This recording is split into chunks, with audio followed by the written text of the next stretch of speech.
कामकाज सुरळीत चाललेलं आहे हे संपूर्ण देश पाहतोय। छान देशाच्या महत्त्वाच्या विषयावरती चर्चा होते।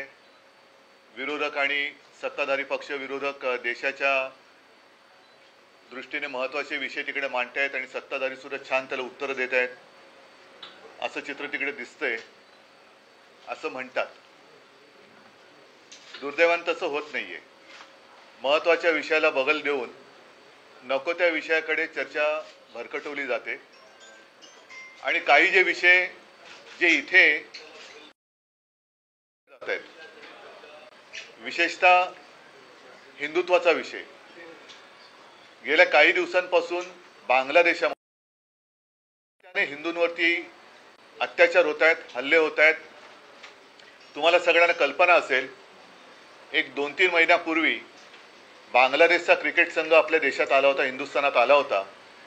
तेव्हा आदित्यने सुद्धा हा मुद्दा उपस्थित केला होता की जर बांगलादेशामध्ये हिंदूंवरती अत्याचार होत असतील तर अशा देशाच्या क्रिकेट संघाबरोबर आपण क्रिकेट खेळणं किती योग्य आहे। साहजिकच आहे, त्याला सत्ताधारी पक्षाकडनं काही उत्तर मिळालेलं नाही, ते मिळणारच नव्हतं। आत्ता सुद्धा गेले काही दिवस मी पाहतोय, आज मी तुम्हाला सगळ्यांना बोलवण्याचं कारण एवढं आहे की सातत्याने हे हल्ले सुरूच आहेत। अगदी बांगलादेशामध्ये ही बातमी महाराष्ट्र टाइम्सची आहे, इस्कॉनचं केंद्र, इस्कॉनचं मंदिर जाळले तरी आपण गप्प आहोत। त्यांच्या प्रमुख तिथल्या कोण जे असतात इस्कॉनचे, त्यांना अटक झाली तरी सुद्धा आपण गप्प आहोत। हिंदूंवरती रोज अत्याचार होत आहेत तरी देखील आपण गप्प आहोत। मग आपले विश्वगुरू हे अत्याचार नुसतं पाहत का बसलेले आहेत? माझी पंतप्रधान नरेंद्र मोदीजींना विनंती आहे तमाम हिंदूंतर्फे की जसं आपण एका फोनवरती युक्रेनचं युद्ध थांबवलं होतं, तसंच बांगलादेशमध्ये जे काही हिंदूंवरती अत्याचार होत आहेत त्याबद्दल आपण काहीतरी भूमिका घ्यायला पाहिजे, पावलं उचलायला पाहिजेत। कारण इथे नुसतं बटेंगे कटेंगे फटेंगे वटेंगे असं करून काही उपयोग नाही आहे। जिथे काही नाही आहे तिकडे छाती फुगवून दाखवण्यात काही अर्थ नाही आहे, पण जिथे अत्याचार होत आहेत त्यांना आपली धमक दाखवण्याची आज गरज आहे। आणि त्याच्यासाठी आपण काय करणार आहोत? कारण काल आमच्या खासदारांनी माननीय पंतप्रधानांच्या भेटीची वेळ मागितली होती, पण त्यांना ती नाकारण्यात आली।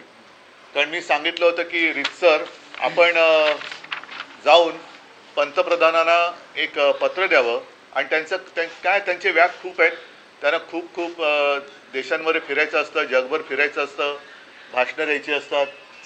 तर कदाचित त्यांच्या नजरेत बांगलादेशामध्ये होणारे हिंदूंवरचे अत्याचार लक्षात आले नसतील, जसं मणिपूरचे आलेले नाहीत, तसंच हिंदूंवरचे अत्याचार बांगलादेशात होत आहेत, मंदिर जाळलं जाते, आणखीन काय काय होते, संपूर्ण सगळ्या काय बातमी येत नाही आहेत। तर केंद्र सरकारने तात्काळ काय पावलं उचलणार आहेत हे स्पष्ट केलं पाहिजे।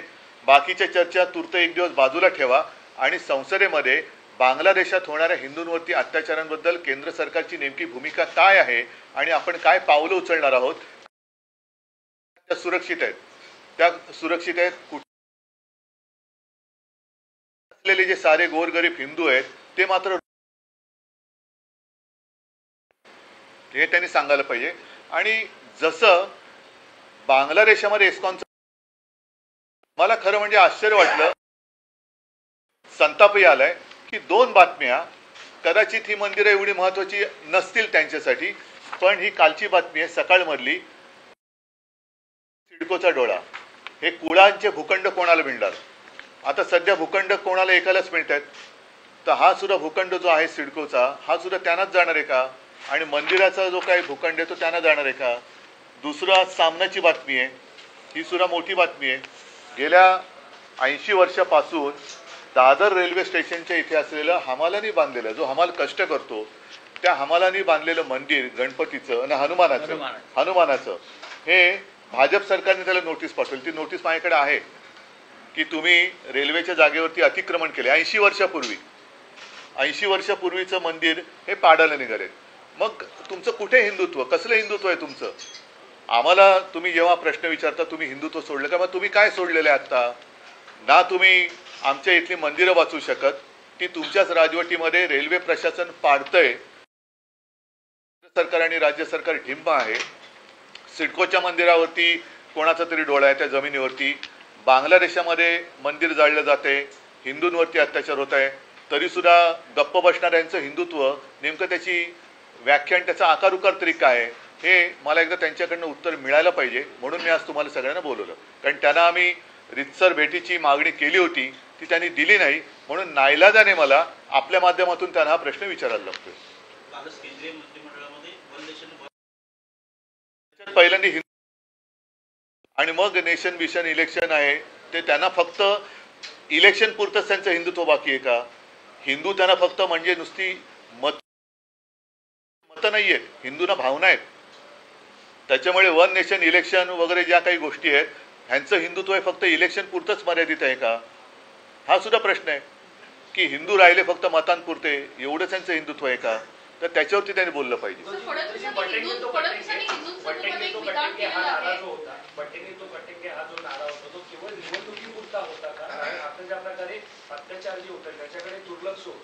हो, तसंच माझं म्हणणं आहे की यांचं हिंदुत्व हे मतांपुरतं आहे.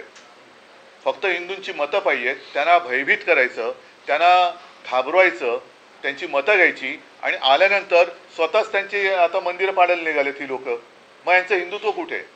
आता कुठे गेलं यांचं हिंदुत्व? म्हणजे आता मंदिरं कुठे सेफ आहेत? अगदी बांगलादेशात पण नाही आणि आपल्या मुंबईत पण नाही आहेत. म्हणजे एक आहे तो सेफ आहे, ते कुठे मंदिरं कुठे सेफ आहेत? सर, फडणवीसांनी आताच एक विधान केलेलं आहे. त्यांनी म्हटलेलं आहे की 25 कोटी लोकांना गरिबीतून बाहेर काढलंय. हे हिंदू इकॉनॉमीचं खरं तर मॉडेल आहे. कालचीच एक बातमी आहे की महाराष्ट्र देशामध्ये बेकारीत नंबर 1 वर आहे. ही कालची बातमी आहे. आता त्याच्यामध्ये हिंदू आहेत की नाही हे कल्पना नाही. पण मी फडणवीसांना आता याच्यात घेतच नाही, कारण बांगलादेशाचा मुद्दा आहे. आणि फडणवीसांना याबद्दल घेणार आहे की आपल्या मुंबईतलं मंदिर जे 80 वर्षापासूनचं हनुमानाचं मंदिर आहे, हमालांनी कष्टाने बांधलेलं आहे, तिथलं झाड बीड त्यांनी छान व्यवस्थित ठेवलेलं आहे, असं मंदिर पाडण्याचा फतवा निघतोय रेल्वे खात्याकडनं. तेव्हा फडणवीसांचं हिंदुत्व काय करते? भाजपचं हिंदुत्व काय करते? आता ती बातमी आहे ती नीट बघितली पाहिजे. कालची का परवाच्या सकाळमधली आहे की सिडकोच्या मंदिराच्या भूखंडावरती सुद्धा डोळा आहे, सिडकोचा डोळा आहे मंदिराच्या भूखंडावरती. रामाचं मंदिर उभं करताना राम भक्त हनुमानाचं मंदिर तोडताय. नाही, पण उद्धवजी त्या मंदिरासंदर्भात तुमची भूमिका काय? कुठल्या वाचवण्यासंदर्भात तुम्ही काय करणार? माझ्या आता मला नाही, आता असं आहे ना, प्रशासनाला सांगतो तुम्हाला. नाही नाही नाही, आम्ही काय फक्त इशारे देत राहायचं? ईव्हीएमचा निकाल काय? ईव्हीएम द्वारे त्यांनी निवडणूक जिंकलेली आहे ना, अधिकार त्यांना दिलेत, अधिकार त्यांना दिलेत. मग एवढंच जर का असेल तर का बसता तुम्ही? मग माझं हेच म्हणणं आहे ना की तुमचं हिंदुत्व, हिंदू म्हणजे फक्त मतं आहेत का? हिंदुत्व म्हणजे फक्त मतांपुरतं बाकी आहे का तुमचं? मग कसलं तुम्ही कटिंगे बटिंगे वगैरे करताय? कशाला करताय? कशाला हिंदूंना घाबरवताय? नाही, पहिलं मला त्यांच्याकडनं उत्तर. नाही नाही नाही नाही, मी आता याच्याबद्दल काही बोलणार नाहीये.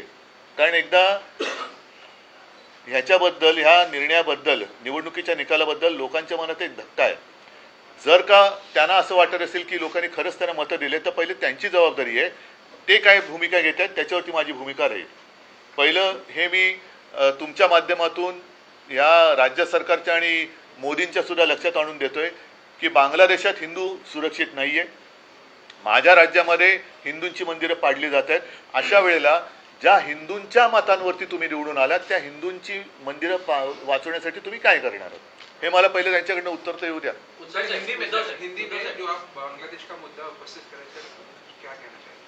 पिछले कुछ दिनों से लगातार हम देखते आए हैं, पढ़ते आ रहे हैं कि बांग्लादेश में हिंदुओं के ऊपर अत्याचार होते जा रहे हैं. खास कर 10, 15, 20 दिन पहले की एक खबर है जिसमें साफ साफ कहा गया है, लिखा गया है कि वहाँ का इस्कॉन का मंदिर जलाया गया. वहाँ के इस्कॉन के जो भी क्या कहते हैं उनको, पुजारी है, प्रमुख है, उनको गिरफ्तार किया गया. हमारे विश्वगुरु क्या कर रहे हैं?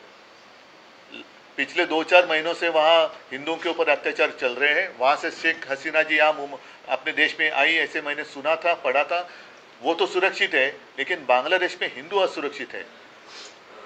तो जिस मोदी जी ने यूक्रेन का वॉर रुकवा दिया था, तो वो हिंदुओं के ऊपर अत्याचार जो हो रहे हैं वो क्यों नहीं रुकवाते?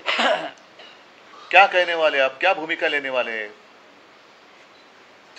पता चलने तो इस देश के हिंदू जो है देख रहे हैं कि हमने वोट किया उनको, आपको वोट किया है कि हमने आपको आपने बताया था कि बटेंगे तो कटेंगे, इसलिए तो वोट किया.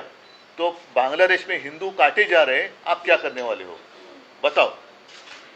उद्धव साहेब, दोन प्रश्न आहेत. एक पहिला प्रश्न तर 23 तारखेला महाराष्ट्राचे निकाल लागले. पहिला शपथविधीला उशीर झाला आणि आता 20 दिवस होत आले. कॅबिनेटचा विस्तार अद्याप होत नाही.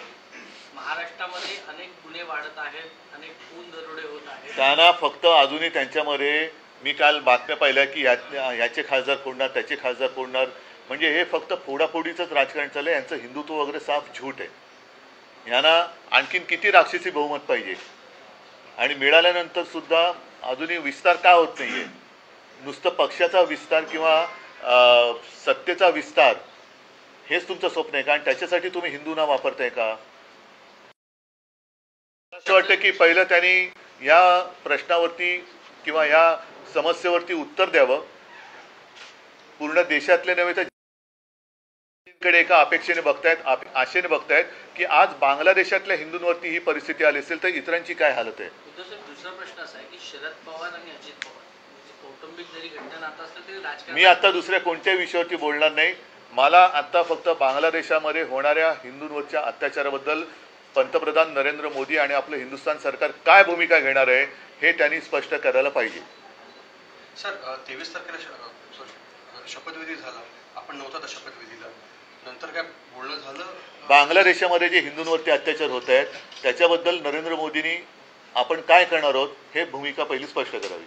महाविकास आघाडी सोबत घेऊन शरद पवारांचा पक्ष सोबत घेऊन आपण बांगलादेशाच्या दादर स्टेशनवरचं 80 वर्षापूर्वीचं हनुमान मंदिर ते पाडणार आहेत, त्याच्याबद्दल त्यांनी उत्तर द्यावं. चला